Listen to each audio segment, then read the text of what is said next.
Tips on creating professional quality brochures. Creating a brochure is something anyone can do now with the many brochure making software available on the internet. Those who do not have the time or the inclination of making their own brochures can always hire one of the many online and offline printers who will print brochures for you at a price. However, it is the tips to create a professional quality brochure that has to be kept in mind when making a brochure. The first and best thing to do before creating a brochure is to collect and study brochures found around you. Find out what it is that sets one design to be more appealing than another is. By carefully studying the other designs, you can very well develop your sense of good design to create a good-looking brochure. Once you have got an idea of what the brochure should look like, you have to decide which group of people you are catering your information to. Choose a font that best expresses the voice you desire, like perhaps a professional, humorous or casual one, and still manage to keep your message clear. It is not advisable to use more than 2 fonts in the brochure, as in doing so, you distract the reader from your message. Instead, to get your message through, you could vary the font size of individual parts of the design according to its importance in the brochure. It is of no use underlining matter for prominence, as it only causes clutter and makes the text harder to read. Next comes the part of placing the right information in the respective pages of the brochure. Decide which information is necessary and arrange this information in order of its importance. The clearer you are about the order of importance in the brochure, the better the brochure will be.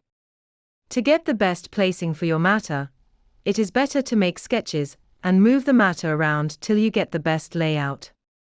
If you have to use boxes and bars in the brochure, use them sparingly, as although they work well for directing one's attention and separating busy areas, too many of them makes your brochure look cluttered and confusing. You could try other options for grouping and separating, like making the more important information being larger, bolder or brighter than other information. Make sure to promote your company in the brochure, as this is the main aim of a brochure. People are always more comfortable dealing with a known entity. So if you promote you and your company with its credentials and credibility, the customer feels more comfortable dealing with you. Make sure you include such information in the brochure that speaks for you when you are not there. Don't forget to stick to general terms of quality and leadership when promoting the products of your company. Instead, state what it is that you have and no one else has. This is bound to increase sales to your company. When promoting service and warranty in the brochure, make sure that it also relates to reliability, as people need reliable and loyal services when dealing with a company. You could also consider including testimonials or client lists in your brochure. You will be surprised at the wonders good references make. There is no point on including clichés and trendy jargon in your brochure, as not everyone can understand this jargon.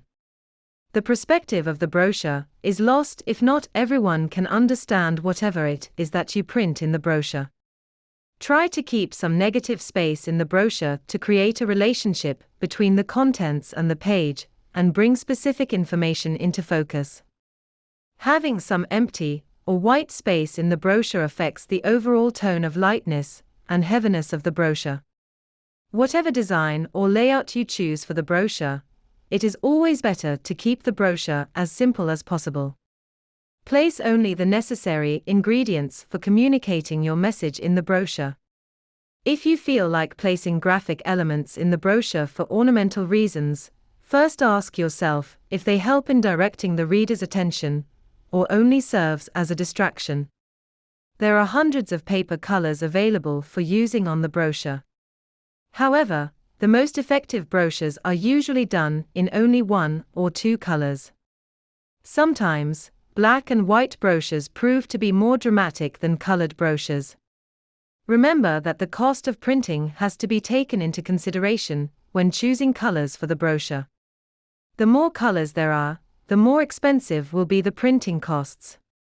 Paper too comes in a wide range of colors, sizes and textures. You could also consider using recycled paper, which adds an interesting flair to your brochure design and also reduces the impact we make on our natural resources. However, recycled paper is more expensive than regular paper and could make the printing of your brochure more expensive.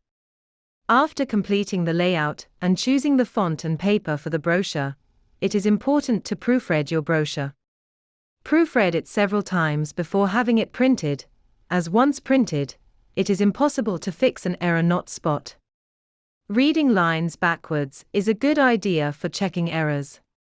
Once all this is done, stand back and look critically at the overall layout of the brochure. If needed, you could also get someone else to look at the layout to give his or her views on it. If everyone, including you, is happy that this is a great brochure, then go ahead and print it.